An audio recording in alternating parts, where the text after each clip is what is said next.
भारतीय क्रांतिकारी इतिहास में स्वतंत्रता वीर विनायक दामोदर सावरकर का व्यक्तित्व अप्रतिम गुणों का द्योतक है। सावरकर शब्द ही अपने आप में पराक्रम, शौर्य और उत्कृष्ट देशभक्ति का पर्याय है। आज हम लेकर आए हैं उनके द्वारा लिखी पुस्तक मेरा आजीवन कारावास। विषम परिस्थितियों में भी कैदियों में देशभक्ति और एकता की भावना कैसे भरी, अनपढ़ कैदियों को पढ़ाने का अभियान कैसे चलाया, किस प्रकार दूसरे रचनात्मक कार्यों को जारी रखा तथा अपनी दृढ़ता और दूरदर्शिता से जेल के वातावरण को कैसे बदल डाला, कैसे उन्होंने अपनी खुफिया गतिविधियां चलाई आदि का सच्चा इतिहास वर्णित है। इसके अतिरिक्त ऐसे अनेक प्रसंग जिनको पढ़कर पाठक उत्तेजित और रोमांचित हुए बिना नहीं रहेंगे। विपरीत से विपरीत परिस्थितियों में भी कुछ अच्छा करने का प्रेरणा प्राप्त करते हुए आप उनके प्रति श्रद्धानत हुए बिना न रहेंगे। आइए शुरू करते हैं। प्रकरण 1, बंबई स्थित डोगरी का कारागृह। एक सज्जन, आप पर 50 वर्ष के काले पानी का दंड लागू हो गया है। हैग के अंतर्राष्ट्रीय न्यायालय ने कहा है कि अंग्रेजों को आपको फ्रांस के हाथों सौंपना ही चाहिए था। ऐसा कठोर निर्णय नहीं दिया जा सकता। मुझसे कहा, ठीक है, मैं कभी हैग के भरोसे रहा ही नहीं था, परंतु क्या मुझे हैग का निर्णय देखने को मिलेगा? यह मेरे बस में नहीं है। आपके लिए जो संभव है वह मैं करूंगा। फिर भी जब अजनबियों को भी बेहल करने वाला समाचार आपने जिस धीरज से सुना वह मेरी सहायता पर निर्भर रहेगा, ऐसा मुझे नहीं लगता। वे सज्जन छटपटाते हुए बोले, ऐसा थोड़ी ही है कि यह या इस तरह के समाचार मुझे भयंकर नहीं लगते, परंतु पहले से ही समझ बूझकर इस संकट का सामना करने के लिए संकल्प से भरे होने के कारण हमारा मन कठोर हो गया है। यदि आप भी मेरी स्थिति में होते तो इसी विवेक के बल पर ऐसा ही धीरज रख पाते। आपकी सहायता के प्रति मैं आभारी हूँ। इतने में किसी के आने की आहट हुई। वह सज्जन झट से मेरी कोठरी के आगे से निकलकर दूसरी दिशा की ओर अपने काम से चले गए। मैं अपनी कोठरी के पीछे सड़क कर खड़ा रहा। मन में शब्द गूंज रहे थे 50 वर्ष। तभी भी लोग आ गए जिनके आने की आवाज आई थी। अधिकारी ने द्वार खोलकर मुझे भोजन परोसा। हैग का निर्णय आने तक मुझे बंदियों का भोजन या भेष नहीं दिया गया था, क्योंकि कदाचित तब तक सरकारी आदेश नहीं आया होगा। भोजन करते समय मैंने हितपूर्वक ही अच्छे पदार्थ नहीं खाए तो अधिकारी ने पूछा, क्यों राव साहब, आज खाते क्यों नहीं? खा तो रहा हूँ, परंतु वही व्यंजन खा रहा हूँ जो सभी बंदियों को मिलते हैं। कौन जाने कल बंदियों के साथ मुझे भी काम करने जाना पड़े। कहा नहीं जा सकता।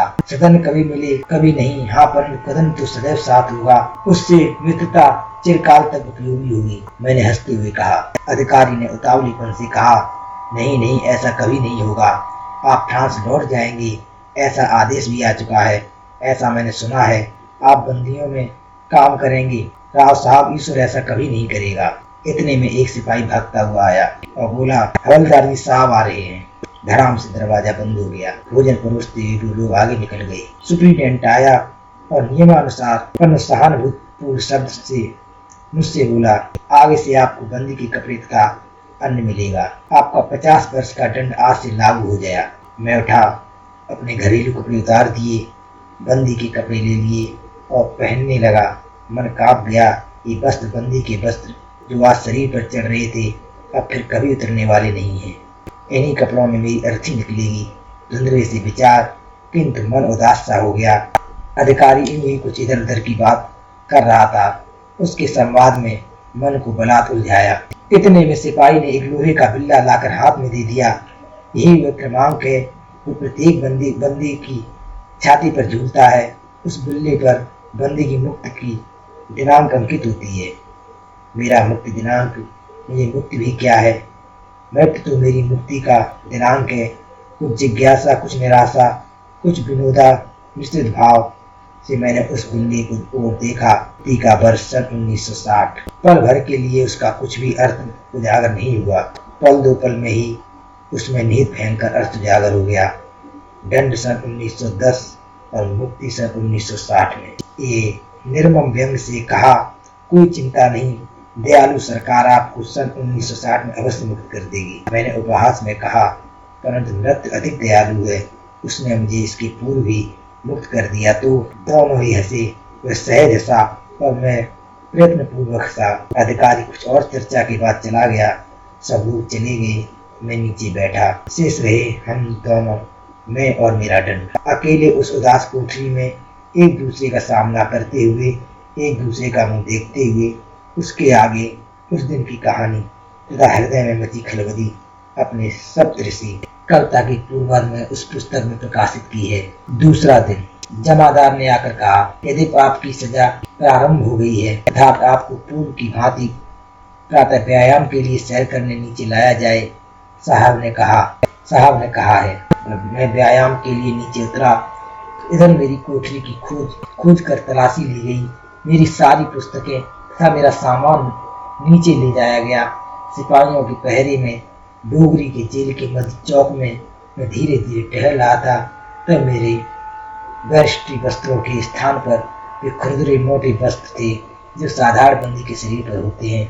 इन वस्त्रों में वस्त्र कैसे लगते हैं, इस कौतूहल के भौतेरे और वास्तविक संवेदना से थोड़े अनेक लोग रोड़ा लायक से रास्ते से, खिड़कियों से किसी न किसी काम के बहाने वहां आते जाते मुझे देख रहे थे। डोगरी का कारागृह मध्य बस्ती में है, ऐसा लगता है, क्योंकि आसपास थोड़ी दूर पर ऊंची ऊंची इमारतें तथा घर दिखाई देते हैं। व्यायाम करते समय उन इमारतों और खिड़कियों के पास स्त्री पुरुषों की भीड़ लग जाती और वे तब तक आपस में खुसर फुसर करते रहते जब तक मैं अपना व्यायाम समाप्त कर वहां से चला नहीं जाता। पुलिस की आंख बचाकर मैं भी कभी कभी उनके प्रणाम स्वीकार कर प्रणाम करता। मन में उनका वह पूज्य भाव देखकर कभी अच्छा लगता, पर कभी ऐसे विचार आते। एक दिन मुझे सामने के घर के एक निवासी को पुलिस द्वारा धमकाने का समाचार मिला।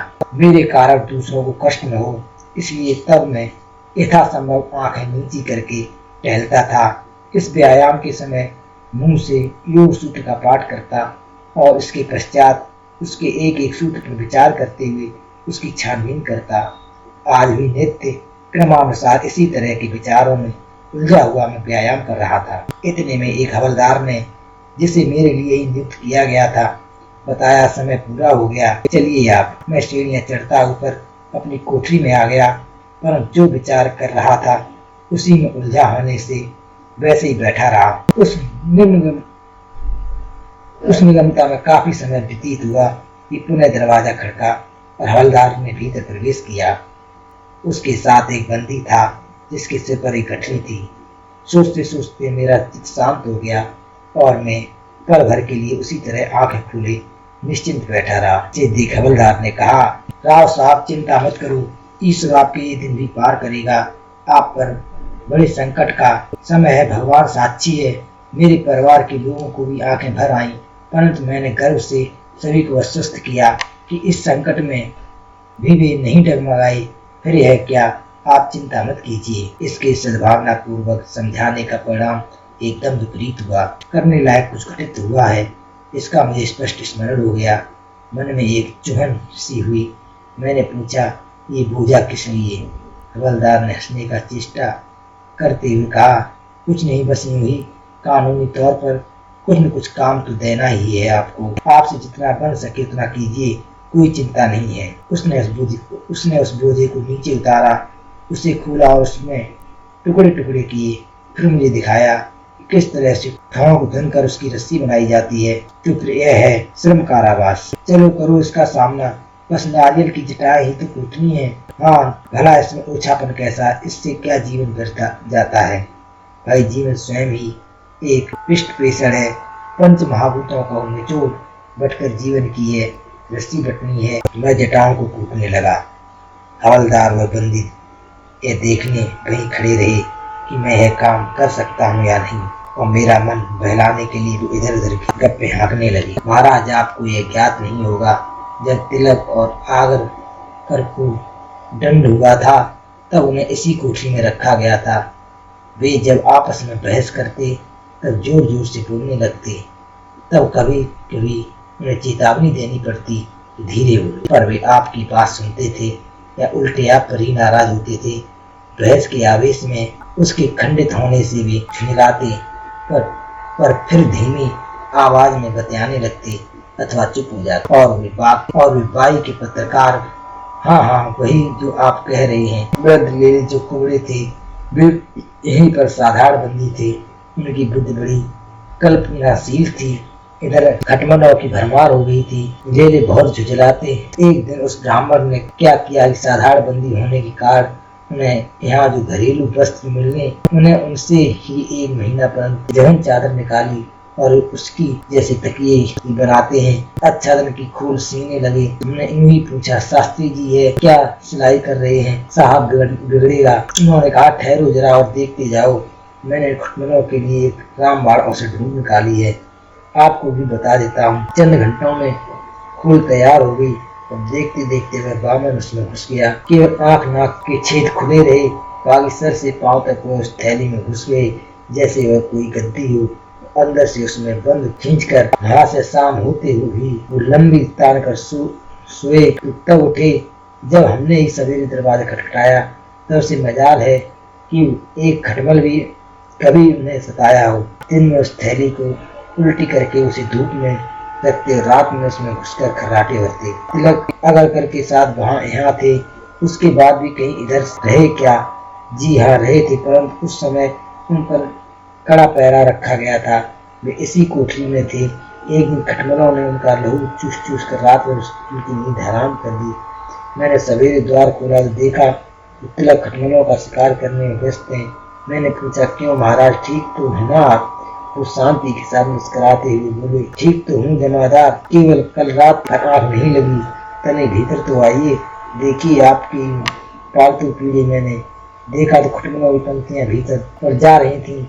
तात्या साहब, यह जो राजनीति कार्य आपने हाथ में लिया है वह सफल क्या होगा? हवलदार, आज लोग चले गए। पुणे में और मेरा दंड दोनों आमने सामने एक दूसरे से परिचित होने के लिए खड़े रहे। यह परिचय पूरा होता गया। अब कोई संदेश शेष नहीं रह रहा। आशा नहीं थी, कदापि यह संभावना थी कदाचित एक का निर्णय से मुक्ति संभव हो, पर अब वह समाप्त हो गई थी। अब यह निश्चित है कि संपूर्ण जीवन इसी तरह की किसी कोठरी में सड़ता रहेगा, तो फिर इसका भी सामना करना होगा। और क्या, वही होगा जो प्रतिकूल है। मेरे इस कष्ट में हेतु पूर्वक स्वयं पर गिराए गए संकट रूपी पर्वत के नीचे पिछले जीवन में यदि कोई एक नियम अतिशय कट परंतु हित साधक सिद्ध हुआ है तो वह यह कि सदैव वही होगा जो प्रतिकूल हो। उसका डटकर सामना करने के लिए मानसिक तैयारी करना। जिन जिन व्यक्तियों का जन्म अत्यंत विपरीत देश काल और परिस्थिति में हुआ हो, फिर भी जो उससे भयंकर संघर्ष कर उसे पराजित कर उसकी छाती पर खड़े होकर किसी नवयुग का, किसी महान ध्येय का सुप्रभात देखना चाहते हो, उन्हें प्रतिकूल ही बहुधा घटित होगा। यह गृहित कर उसका सामना करना चाहिए। उन्हें नियम से हलाहल पीना ही चाहिए। ऐसा दृढ़ निश्चय करके प्रतिकूल ही होगा और मैं अपने प्राणों की बाजी लगाकर उसका सामना करूंगा। यदि कदाचित अनुकूल बात हुई उसमें इतनी भी हानि नहीं होगी। प्रत्युत अनुकूलता का वह आनंद द्विगुणित होता है। हाँ, यदि मन में यही आस, यही लालसा रही जो अनुकूल है वही होना चाहिए और कुछ प्रतिकूल हो जाए। इस असहाय पीढ़ी में जन्म लेने वालों के जीवन में यही अधिक संभव है। तो फिर अचानक टूटी निराशाओं के इस पहाड़ के नीचे हमारा धीर साहस चूर चूर हुए बिना नहीं रहेगा। सिद्धि के मानस सरोवर में क्रीड़ा करना जिस पीढ़ी का बहुभाग्य राजहंस पूर्वक मुक्ता फलों का भोजन करके विष तंतुओं का जलपान करे, पर जिस पीढ़ी को प्रयासों के मृत सरोवर के विषाक्त प्रदेश में मार्ग का अतिक्रमण करना हो, उसे प्रतिकूलता रूपी लोहे के चने चबाकर सहज करने का अभ्यास करना ही होगा। आगे की किताब आप भाग 2 में सुनें।